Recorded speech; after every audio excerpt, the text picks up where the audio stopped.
Welcome to Higher Voltage, a podcast that explores the ins and outs of higher education marketing and touches on all aspects of the business of higher education. My name is Heather Dotchell. You have most recently encountered me leading the marketing and communications teams at 2 Philadelphia area colleges. With Giving Tuesday just around the corner, we wanted to talk about the state of institutional giving in 2020 and the ways that colleges and universities will leverage Giving Tuesday to create their own dedicated days of giving before the fiscal year is out. Both of our guests have just recently completed successful days of giving at their respective institutions. First up, we have Brittany Shaff. Brittany Shaff is the Assistant Vice President for Digital Engagement and Philanthropic Giving at the University of Miami. Her team supports all schools and units, as well as the medical units at the university and its health system. Prior to working at Miami, she's been in various marketing and analytics positions in higher education, including at Santa Clara University, Towson University, and Johns Hopkins University. Tim O'Keefe is the Senior Director for Marketing and Analytics at Hamilton College. Tim provides colleagues with actionable data to shape the communications and marketing office's content strategy. Previously, Tim worked in digital communications at Colgate University and spent 20 years as a working journalist, including being the first online editor at the Indianapolis Star newspaper. We are excited to have you both, so let's get started with the hard numbers question. What did you invest in promoting your day of giving and what was your total raised? Brittany, care to start us off with this? Sure. Our total investment in our day of giving was around $6,000. And our total raised for our day of giving exceeded $1.5 million. That's impressive. Tim, how about you? This giving day for us was a little bit smaller scale, but we're a smaller shop than Brittany. And so we were targeting we had 3,518 donors contribute and participate, and we raised $1.7 million on the day. For us, the expenditure was a lot of sweat equity primarily, and our print pieces that around $10,000. And then for me in the social side, about just $350, $400 was what we spent. Excellent. Well, congratulations to you both. One of the reasons I asked both of you on here was because your institutions are very different sized. And I think it will be interesting to see the contrast between the two and helpful for our audience to also, kind of pick which ones match up most closely with their needs. So, Tim, what was the backbone of your strategy to raise awareness and convert that knowledge to gifts? Right. I think for us this time around, to be honest, it was an intensified timeline because, frankly, we were at the pandemic and we were worried about things happening on campus that would delay this and kind of blow this up. But externally, and what we were trying to do was this was one of our earliest give days ever. And we were trying to front load support for our Hamilton Fund.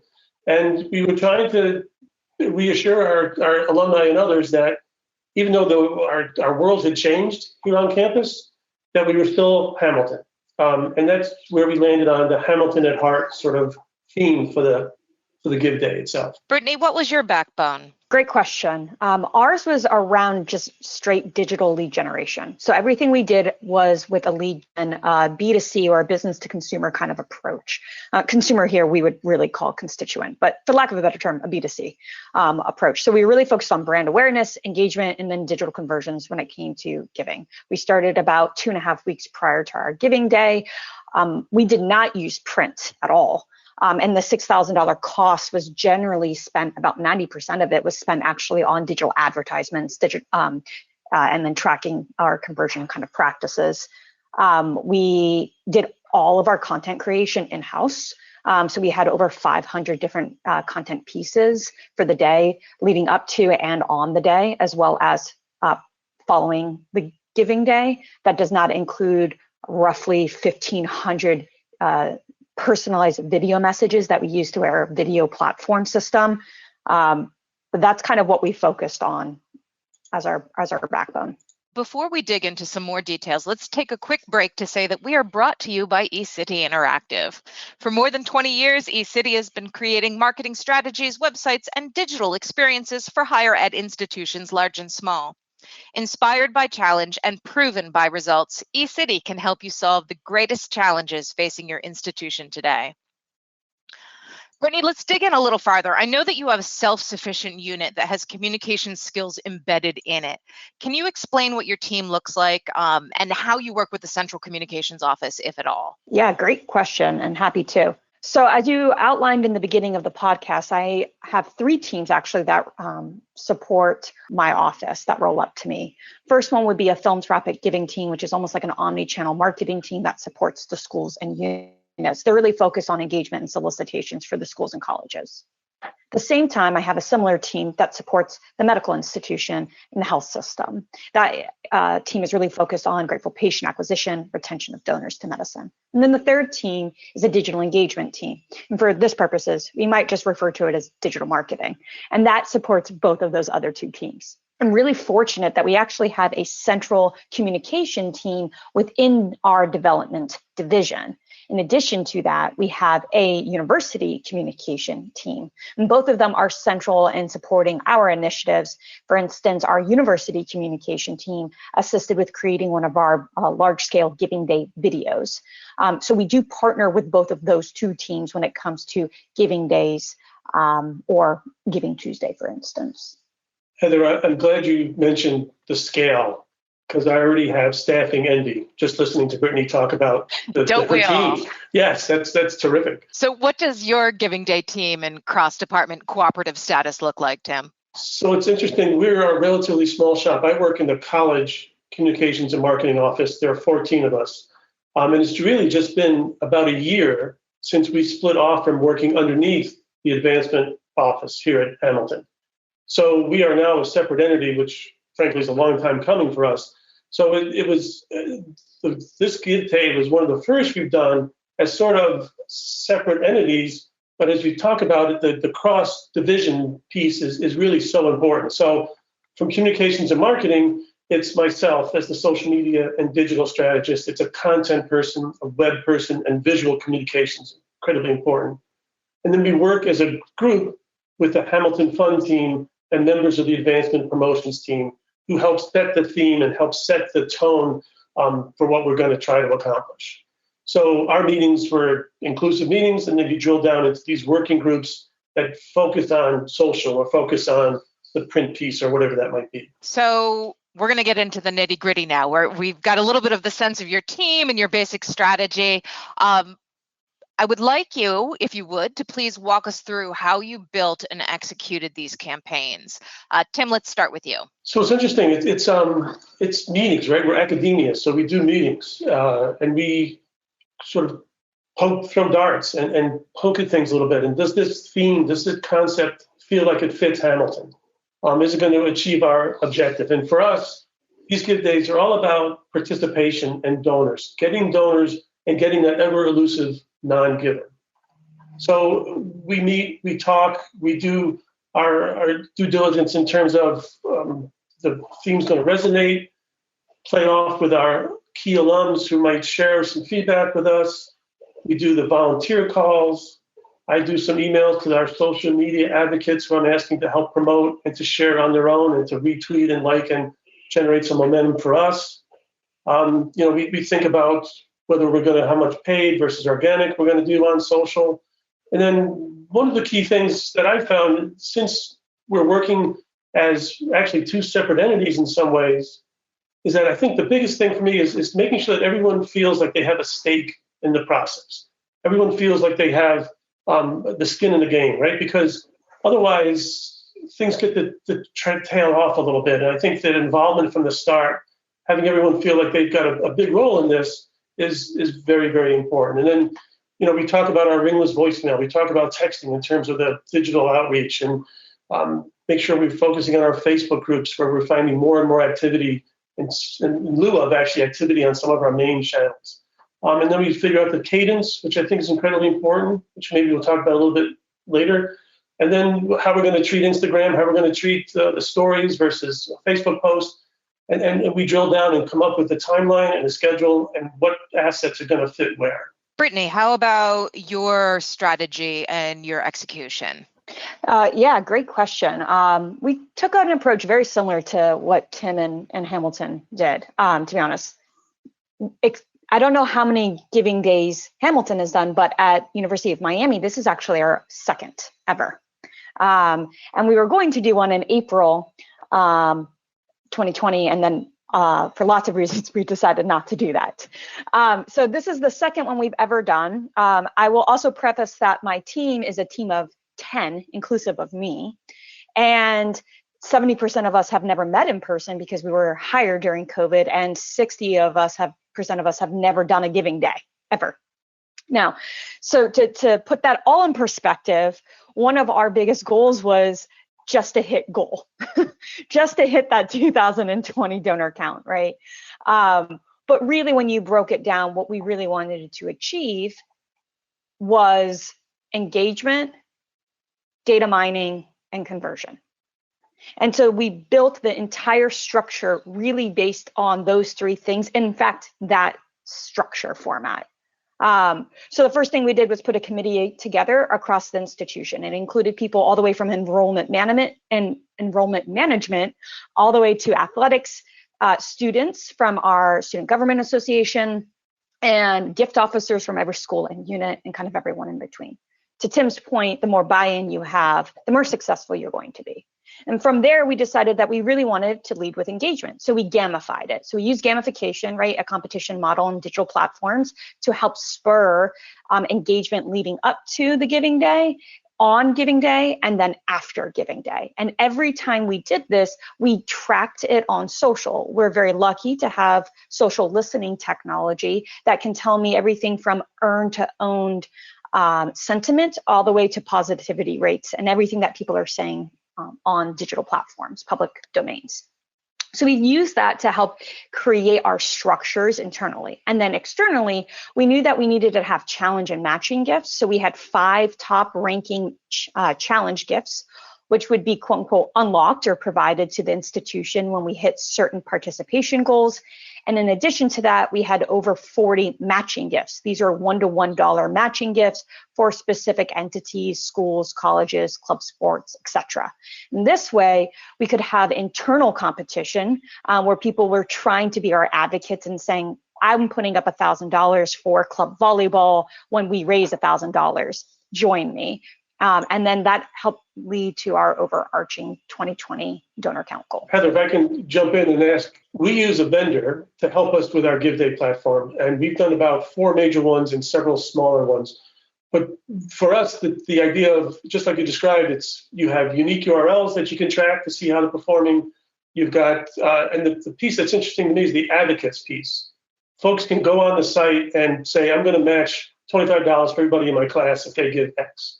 So that tool helps us, I think, create that little bit of the buzz and that little bit of momentum that we then hope to carry over onto social and to build some momentum around the day. Brittany, what content was your biggest driver of conversion? In dollars or donor count, Heather? Either. I think both are equally important to many schools. Yeah, sure. No, I would agree with that one. I think overall email would be both.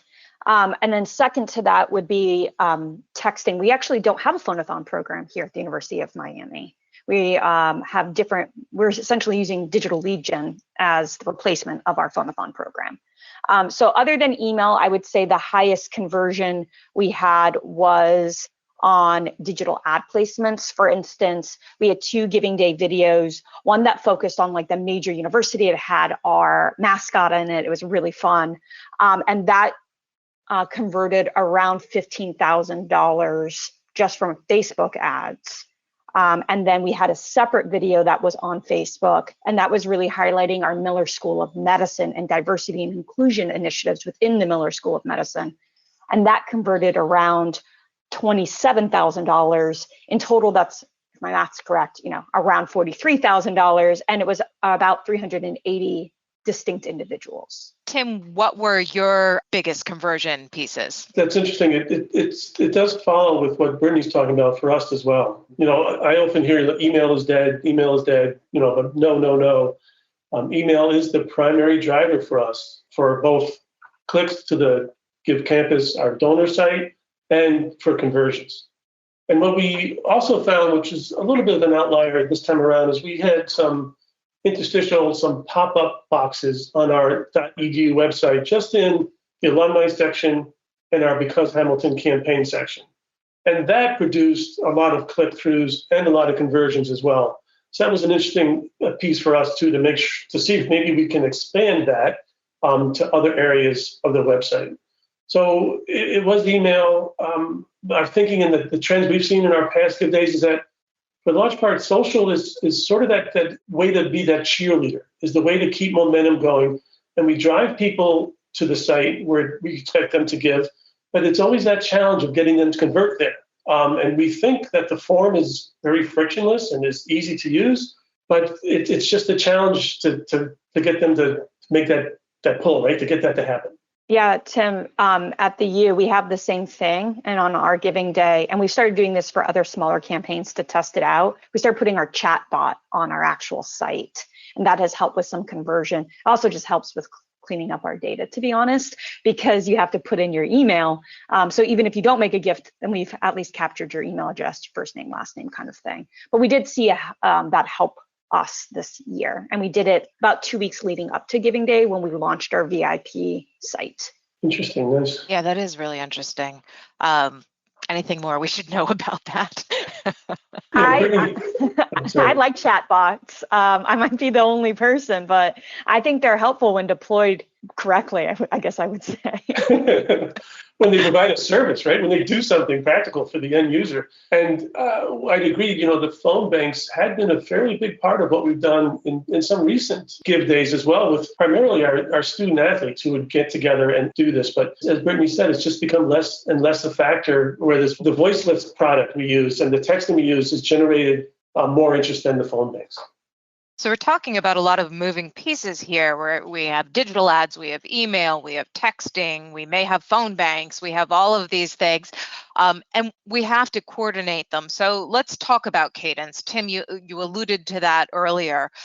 We often, there's often that conversation that we're all having, like how many touches until we get what we are hoping for conversion, whether that's prospective students or in this case, donors.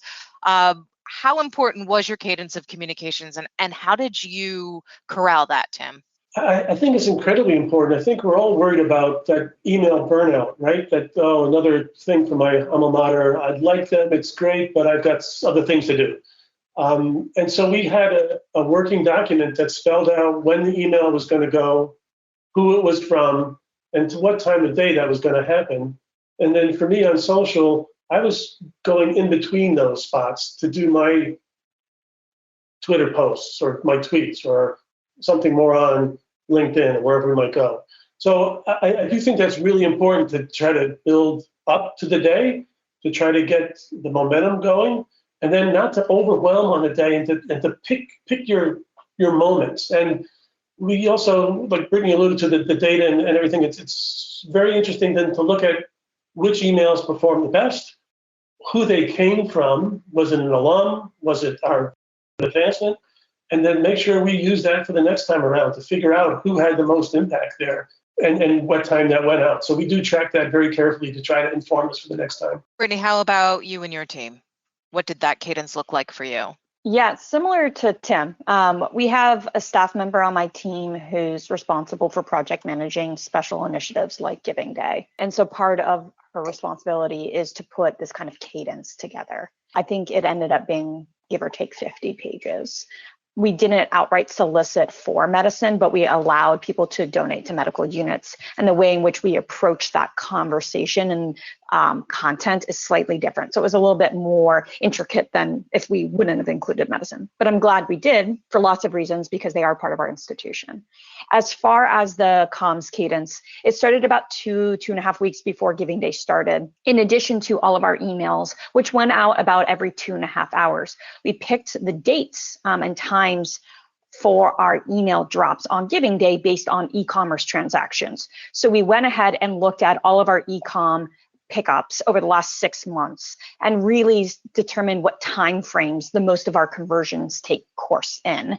And then we plop down, for instance, our email drops about 30 minutes before those pickup times to see if that would match the conversion time. And in fact, they did. Here at Miami, we generally have more gifts coming in the afternoon and the evening. And that's exactly what we saw on Giving Day. We had a slow start. We expected the slow start. And then we had a huge pickup midday going into about 9 p.m. As far as the comms and digital assets for the units, we created social media packets for every single school and unit. It had their own branded content. It had GIFs leading up to the day. On the day of, for every single challenge gift, and we had 5 of them, they had a school-specific GIF. Anything that they wanted to place on their own social pages. We also then had around 300 digital volunteers. We created digital assets for every single one of those volunteers. So really what it looked like leading up to Giving Day and then definitely on Giving Day was this onslaught of content, but it really wasn't coming from us, the development shop, which is the goal, right? The goal is to have it feel like it's an organic approach. We might just have to be behind the scenes giving the content out, but that's exactly what it felt like, I think, on Giving Day. And then the last thing we did was really make sure that we personalized our content the day of, both when it came to solicitations. So if people had a preferred nickname like Tim, we said, "Hi, Tim," rather than maybe Timothy. And then for our stewardship, we did immediate stewardship. We had personalized videos through our video platform system to all of our 5 challenge donors, to the 43 matching donors, and then to every single donor the day of received a video thank you, personalized with their name, thanking them for a gift to Giving Day, to the fund or school or unit that they gave to. Yeah, I think, Brittany, that's so interesting. I think the slicing and dicing that has to happen so you're targeting the right groups with the right content is very important. And what I've found, and from our previous Give Days as well, is that for us, our VisComms team are terrific. And we create these beautiful graphic elements. But there's also a piece that you always have to remember that it's who you're doing it for, and it's the students. So we make sure that we use some students, and that's where the hoopla, we call it on-campus hoopla on the day, where we had Hamilton at Heart. It was all these students doing the heart symbol, right? And so we captured them. Our digital media interns went out and captured them, because then we could show faces for the last few emails of the people that are being affected by your generosity. So I think there's got to be, again, not one thing fits and works for everything. You need to have this mix. And that for us, the asset mix was important, just to make sure we reflected, here's why you're doing this, because we know you can give to the soup kitchen down the road. You can give to so many things now so easily. Here's why you give to Hamilton. It's these students and the impact that they're going to have here and once they leave this place. Brittany, you just mentioned you had about 2.5 weeks of external comms leading up to the day. And I think that's important to note, that this isn't really a day. We all know that there's months of work that goes behind campaigns like this, but it's not a day, it's a period of time. So 2.5 weeks before, about how long after would you say for wrap-ups, thank yous, that kind of thing? Yeah, I would definitely think that we would all agree it's not a day. It might feel like a day. It should feel like maybe a day to our constituents, but we're good. I don't know if we're magicians. As far as the post-event content, it took us about a week. You know, my team's background, a lot of us are in data analytics. And so we are really focused on making sure that we analyze our results and have an post-Giving Day impact report. And that's what really took a long time to do. So I think about 6 days. We did immediately flip over the website the next day. We had to let it run. We're on East Coast time, obviously. We have a lot of West Coast international alumni. So we did let it run for a few hours going into October 2nd, which is the day after our Giving Day. And then we did put an immediate thank you message on the website. We redirected people to give to a separate site so we wouldn't capture them necessarily on Giving Day unless they really asked us to. We needed to scrub all of the checks that came in because we did allow people to make check donations, but they needed to write Giving Day in the memos. We needed to talk to our fantastic development services team to see how many checks came in. And then we created for every school and unit a 14-page impact report that encompassed, I should say, all of Giving Day impact, but then exactly what was raised for their school or college or unit, donor count, major gift, the breakdowns per hour, e-commerce transactions, etc. Amazing. That kind of detail would be incredibly helpful. And then again, for the planning going forth. Tim, about how long was the time span for your public phase of Giving Day beyond the day itself? Right, we started not quite 2 weeks. We started on the 24th, September 24th, and our day was on October 1st. And for us, that print piece I'd mentioned, that was our fall lead that we were using to sort of set up the coming year for the Hamilton Fund. Again, this for us, this Give Day was sort of crunched in terms of our time frame because we were afraid that things were going to happen on campus that would be out of our control. So I think that was important to start the lead in, start the outreach, start the volunteer calls, start the social media advocate outreach. And then when we hit our goal and we surpassed our donor goal, we were able to kind of note that fairly quickly, a day or two after that. Thank you, everyone. We did all this. Great job by all of us. And then, like Brittany mentioned, you start collecting what was effective, what wasn't effective, compile a report. We all do our debrief. I think it was probably about a week and a half after that we drilled down in terms of what social posts did best, what emails did best, who they came from, what time they came from, and try to break it down that way. To be quite honest, we cannot do the level that Brittany's talking about, even with our great data group, but we give us enough, we feel, to figure out what's the best practices moving forward.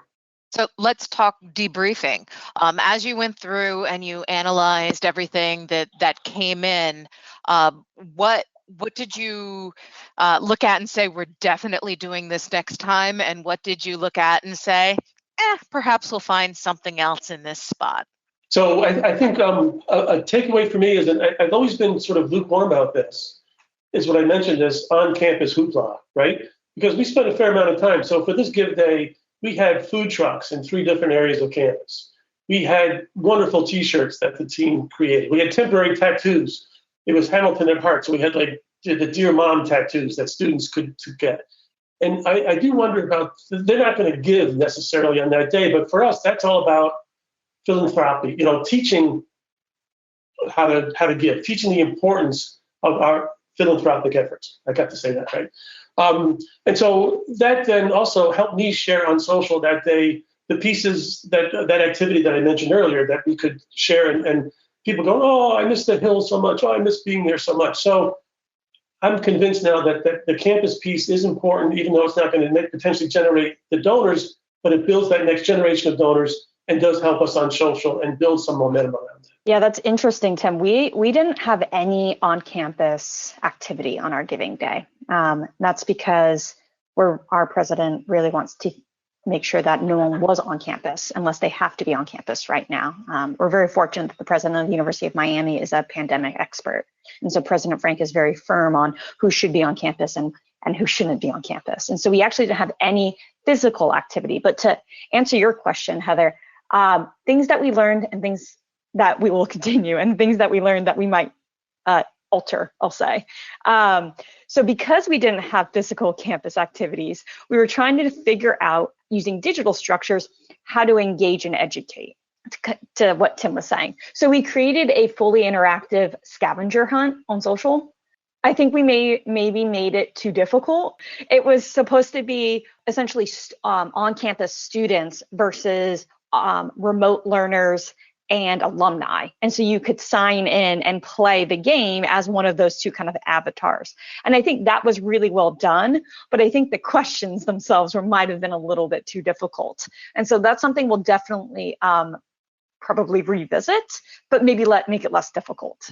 If I can jump in here, if there are any listeners who have ever run what they consider a successful scavenger hunt for any sort of idea on campus, please let me know, because I certainly never have.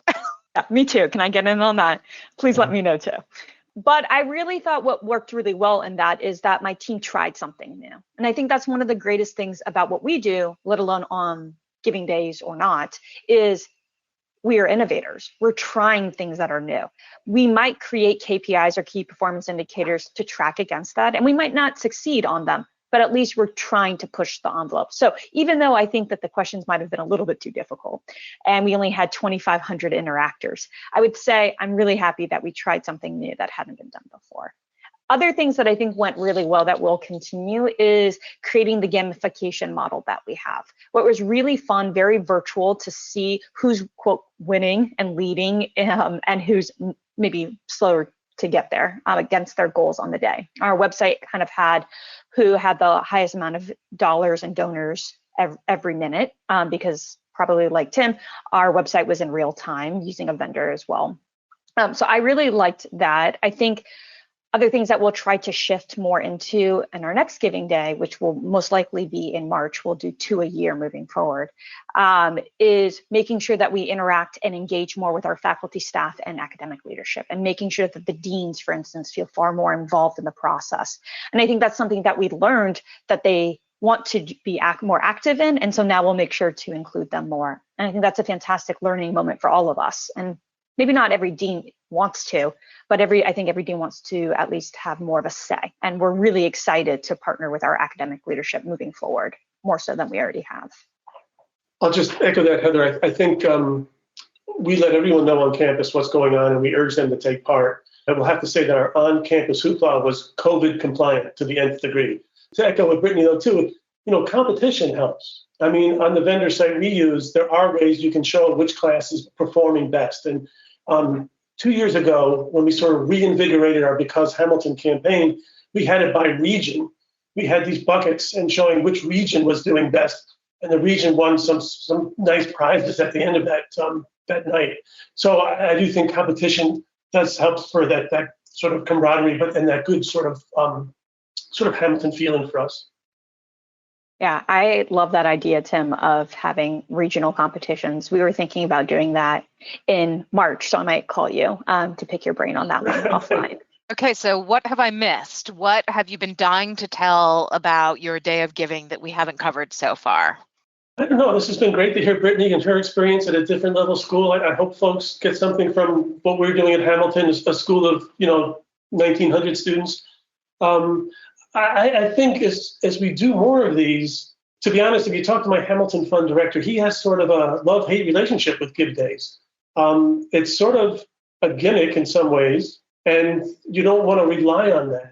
But the year that we did not do a Give Day, I think it was 2017, we saw a dip in our participation. So it's not a panacea for everything, but I do think it can help energize the base. And for us, this time around, our goal was to try to get things started. Like I said, it was front loaded. So it was to get things started in a good way and set the tone for the rest of the year.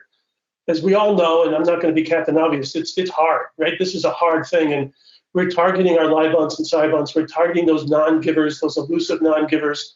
This is not going to make that happen necessarily, but it can help with that. And you're talking to the choir in some ways, but if you just get some other folks into the fold here, these Give Days can be a successful part of your overall strategy. Yeah, I would agree with Tim. Pretty much on everything he has said during this podcast, but definitely on that point, to really make sure that you're not using Giving Days as the foundation of your structure of goals. It really should be almost like the cherry on the cake kind of situation. You shouldn't be relying on Giving Days per se to help you reach your donor goals. And the reason why is because you're more inclined to have greater churn each year because of a Giving Day. It's very hard to retain donors just because of Giving Day. And so churn, what I mean by that is people who give one year and not the other. So people who only give on Giving Day, create a program to steward them is kind of what I'm getting at. So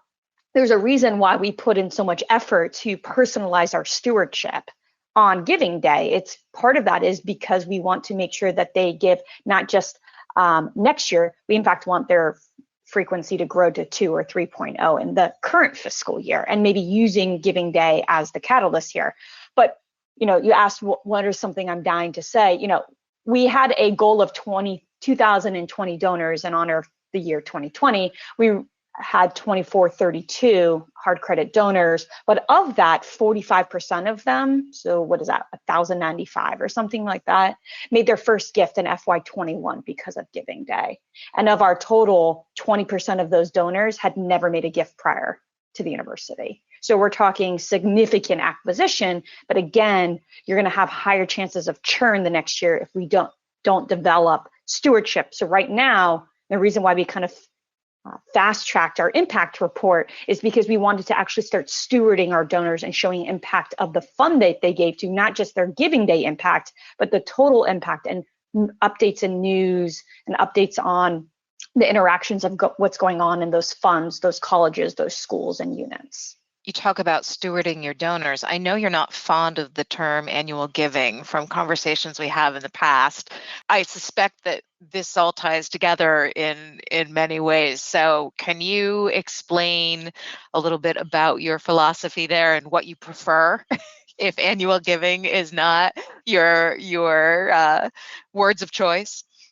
Sure. I would say it's not that I'm not fond of it. I just don't think it's as clear as it should be for an office. So I would say in annual giving, traditional annual giving shops, we actually don't want people to give once a year, right? Most directors of an annual fund or an annual giving program want people to at least give twice a year. They want a giving day gift and they want a larger, quote, annual fund gift or something like that.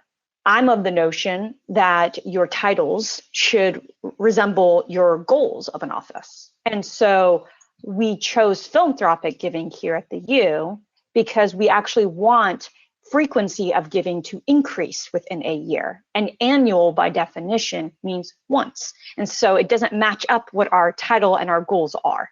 So we changed it to philanthropic giving. The goal of our university philanthropic giving team is to get giving increase to a 3.0 frequency. And our philanthropic giving for medicine's goal is to have donors give at a 2.0 frequency per year. That's dead on, Brittany, that we just changed the name of our fund to the Hamilton Fund for those good reasons. And we are working very hard on what we call our Chapel Bell Society. And that is setting up the monthly giving for folks and rewarding them with cool socks or whatever that might be, because that the idea of this recurring gift is just so important. And the idea of getting away from, I'm going to wait until the last day of the fiscal year to make my gift, trying to get away from that model is very important.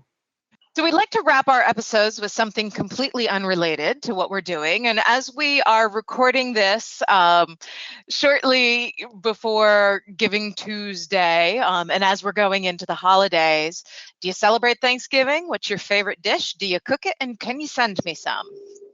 Tim? Thanksgiving is one of my favorite holidays, to be honest. It's all about, for us, family. We do get to have family usually come to our home. It's about food. There's no judgment with the overeating. I don't have to buy gifts, which is awesome. And for me, it's my mother-in-law, God bless her, 82 years old, still making me from scratch the pudding pie, right? The chocolate pudding pie is my go-to dessert. So she's now handing it off to my daughter to make because she's having trouble, pounding out that dough. But that's a big part of Thanksgiving for me. I love it. I live right outside of Philadelphia, and I'm very happy to accept pie packages. Just saying. Okay. Brittany, how about you? I love this question, by the way. We do celebrate Thanksgiving. This will actually be our first Thanksgiving in Florida. I've been at the University of Miami for almost a year now. But this will obviously be different. We will not be around our family. My family lives back in California. I have a sister, though, who is in Philly, Heather. She's in nursing school in the city. And then my in-laws all live up in Myrtle Beach and then Virginia. So we are going to be by ourselves. And I don't think that we're going to judge each other on how much food consumption we will eat. I will say my favorite dish to make is green bean casserole, and it's my mother's recipe, but I'm pretty sure it's on the back of like every Campbell's soup. But it tastes better when your mom makes it. So I'm going to try to recreate it. And then I have a favorite beverage I make on Thanksgiving, and Heather, you can edit this out if it's not appropriate, but it is a blackberry muddled old fashioned. Ooh. I would like that recipe. Okay, so Where can our audience members find you if they would like to continue the conversation? Would love to continue the conversation. If it can be any help at all, or if you have something you want to share with me, my email, tokeefe@hamilton.edu, on Twitter, Tim_O'Keefe, or wherever you are, LinkedIn, wherever you are, would be glad to continue the conversation. Like Tim, I would love for you to connect with me. My email is bshaff@miami.edu. You can find me on Twitter @Brittany Shaff, or in fact, you can Google me, and you can find my email and my LinkedIn account from a simple Google search. Looking forward to talking to you all. And that concludes our latest episode of Higher Voltage. We're really thankful to both of our guests for taking their time today, and we're looking forward to the great conversations that we continue to have with higher ed thought leaders. If you'd like to explore our topic further, please feel free to reach out to me on Twitter @HDotchel.